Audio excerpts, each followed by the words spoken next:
ಸ್ನೇಹಿತರೆ, ಆರೋಗ್ಯ, ಮನಸ್ಸಿನ ಶಾಂತಿ ಹಾಗೆ ಜೀವನದ ದಿಕ್ಕು ಈ ಮೂರು ಒಂದೇ ಸಮಯದಲ್ಲಿ ಸರಿಯಾಗಿ ಕೆಲಸ ಮಾಡಬೇಕಾದ್ರೆ ದೇಹದ ಒಳಗಿನ ಪ್ರಾಣಶಕ್ತಿ ಮತ್ತು ಜೀವನದ ಹೊರಗಿನ ಕಾಲಗ್ರಹ ಶಕ್ತಿ ಎರಡನ್ನೂ ಅರಿತುಕೊಳ್ಬೇಕು. ಅದಕ್ಕಾಗಿ ಇವತ್ತಿನ ಕಾರ್ಯಕ್ರಮ ನಾವು 2 ಪ್ರಮುಖ ಭಾಗದಲ್ಲಿ ರೂಪಿಸಿದ್ದೇವೆ. ಮೊದಲನೇ ಭಾಗ 10 ನಿಮಿಷಗಳ ಲೈವ್ ಪ್ರಾಣಾಯಾಮ ಅಭ್ಯಾಸ. ಎರಡನೇ ಭಾಗದಲ್ಲಿ ಪ್ರಶ್ನೋತ್ತರ ಸಂವಾದ ನಡೆಯುತ್ತೆ. ಸೊ ಇದು ಸಾಮಾನ್ಯ ಲೈವ್ ಅಲ್ಲ, ಇದು ಶ್ರದ್ಧಾ ಸರ್ಕಲ್. ಶ್ರದ್ಧೆ, ವಿಜ್ಞಾನ ಮತ್ತು ಸನ್ಯಾಸದ ಮಧ್ಯದ ಸಂವಾದ.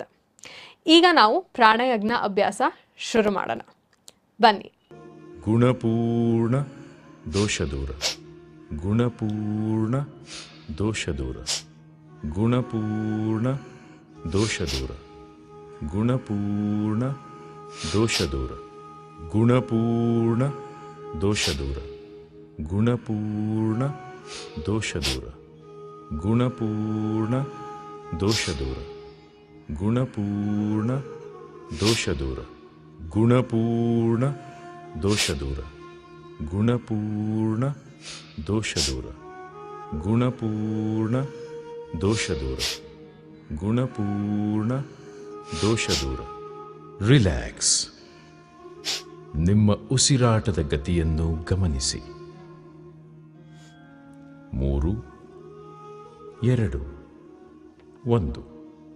ಗುಣಪೂರ್ಣ ದೋಷದೂರ, ಗುಣಪೂರ್ಣ ದೋಷದೂರ, ಗುಣಪೂರ್ಣ ದೋಷದೂರ, ಗುಣಪೂರ್ಣ ದೋಷದೂರ, ಗುಣಪೂರ್ಣ ದೋಷದೂರ, ಗುಣಪೂರ್ಣ ದೋಷದೂರ, ಗುಣಪೂರ್ಣ ದೋಷದೂರ, ಗುಣಪೂರ್ಣ ದೋಷದೂರ, ಗುಣಪೂರ್ಣ ದೋಷದೂರ, ಗುಣಪೂರ್ಣ ದೋಷದೂರ, ಗುಣಪೂರ್ಣ ದೋಷದೂರ, ಗುಣಪೂರ್ಣ ದೋಷದೂರ. ರಿಲ್ಯಾಕ್ಸ್. ನಿಮ್ಮ ಉಸಿರಾಟದ ಗತಿಯನ್ನು ಗಮನಿಸಿ.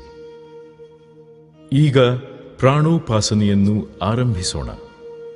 ಪ್ರತಿ ಆವೃತ್ತಿಯಲ್ಲಿ 3 ಹಂತಗಳಿರುತ್ತವೆ: ನಿಧಾನಗತಿ, ಮಧ್ಯಮಗತಿ ಮತ್ತು ಕೊನೆಯಲ್ಲಿ ಶೀಘ್ರಗತಿ. ಈ ರೀತಿಯಲ್ಲಿ 3 ಆವೃತ್ತಿಗಳು ಯಾವುದೇ ತಡೆಯಿಲ್ಲದಂತೆ. ಸುಖಾಸನದಲ್ಲಿ ಕುಳಿತು ಮುಗುಳ್ನಗೆಯೊಂದಿಗೆ ಒಂದು ದೀರ್ಘವಾದ ಉಸಿರೆಳೆದುಕೊಳ್ಳಿ. ನಿಧಾನವಾಗಿ ಉಸಿರು ಬಿಡಿ. ಉಸಿರಾಟದ ಗತಿಯನ್ನು ಧ್ವನಿ ಸುರುಳಿಯಂತೆ ಅನುಸರಿಸಿ. ಕಣ್ಣುಗಳು ಮುಚ್ಚಿರಲಿ. ಭಕ್ತಿಯಿಂದ ಪ್ರಾಣನಾಮಗಳನ್ನು ಕೇಳಿ ನಿಮ್ಮೊಳಗೆ ಅದರ ಇರುವಿಕೆಗೆ ನಮಿಸಿ. ಆರಂಭಿಸೋಣ. 3 ಸೆಕೆಂಡುಗಳು. 3, 2, 1.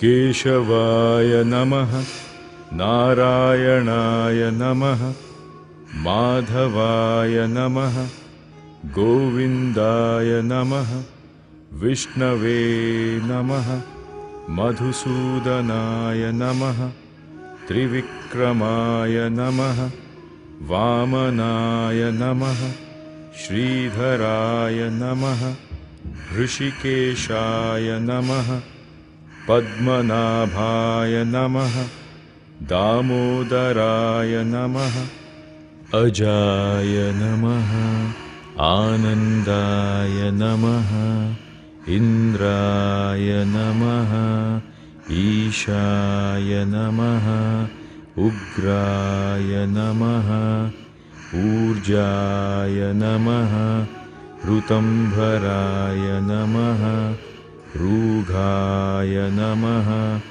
ದೃಶಾಯ ನಮಃ, ಲೃಜಯೇ ನಮಃ, ಏಕಾತ್ಮನೇ ನಮಃ, ಐರಾಯ ನಮಃ, ಓಜೋಭ್ರತೆ ನಮಃ, ಔರಸಾಯ ನಮಃ, ಅಂತಾಯ ನಮಃ, ಅರ್ಧಗರ್ಭಾಯ ನಮಃ,